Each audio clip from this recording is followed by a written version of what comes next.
Is this as opposed to written prayers? Is that? Yep.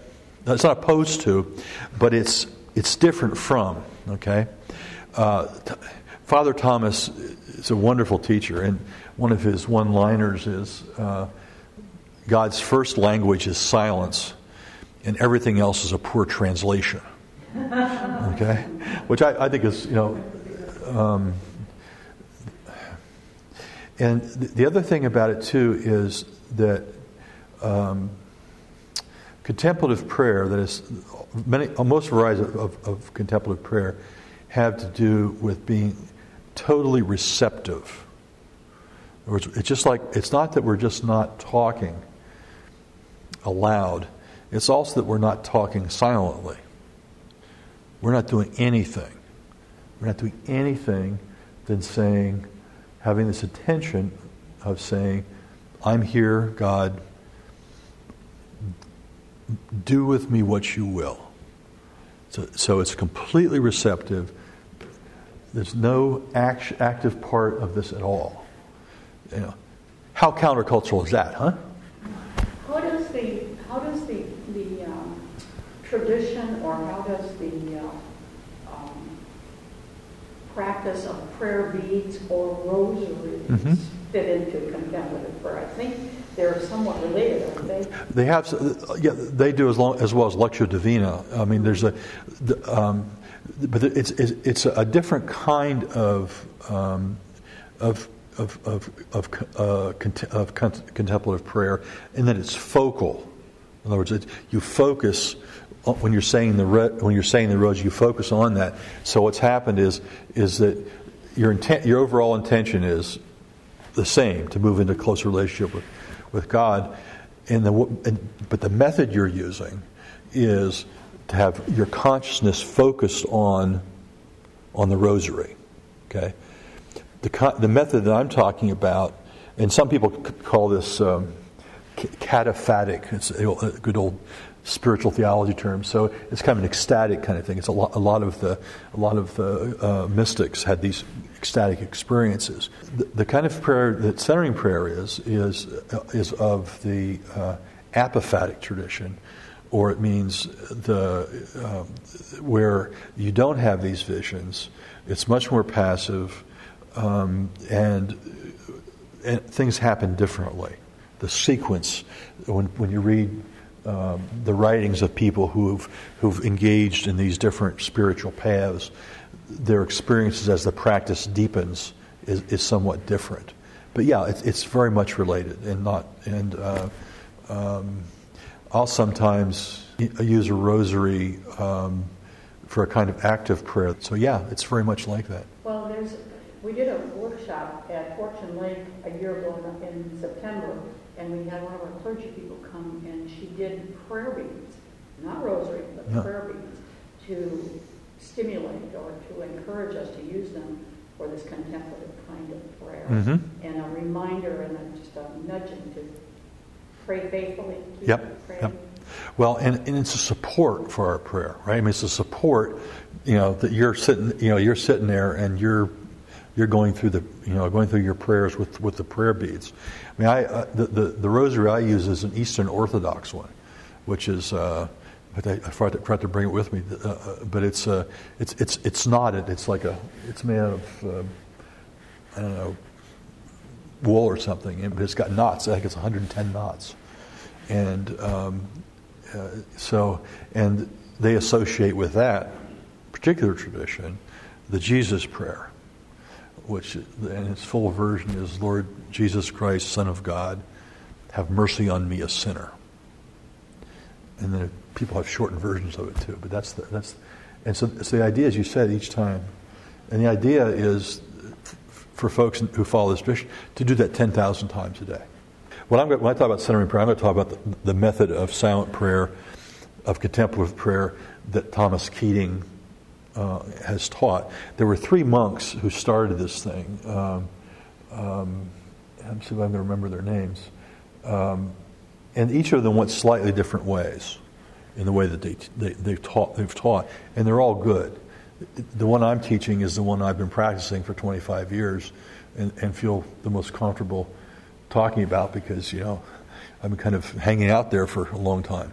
You understand how we're going? We're coming in, talking about recovering a contemplative practice within the Christian tradition.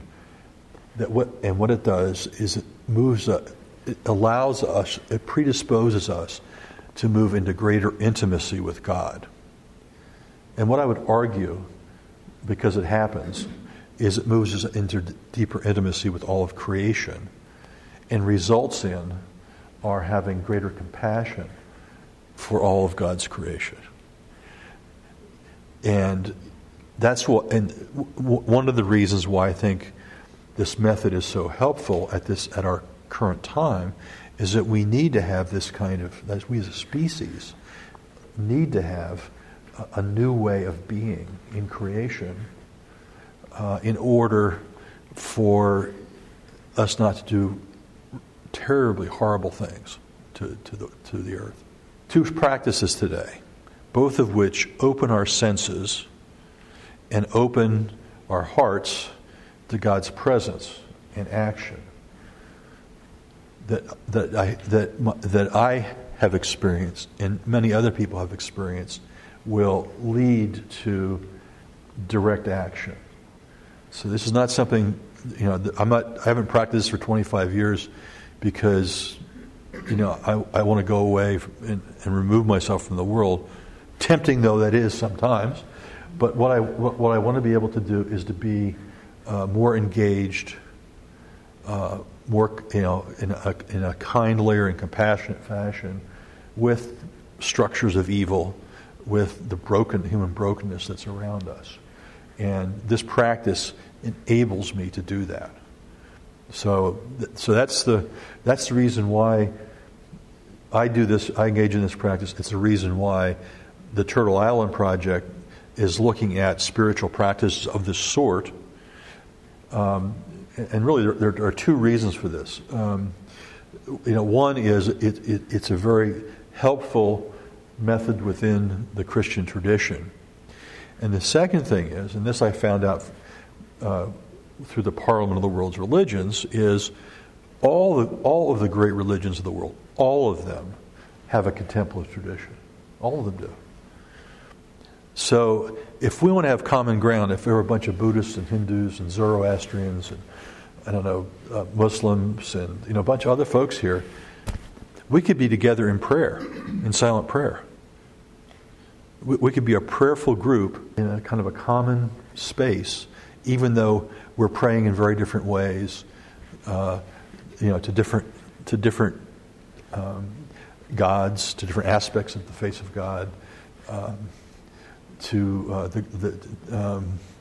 the great unbeing, which is the Buddhists might talk about, who are non-theistic. But anyway, so it's a common ground. So the other reason these particular practices I think are helpful is they provide some common ground for us to do not only ecumenical work, but really interfaith work. So when we come together to be about our work of helping human beings save our planet,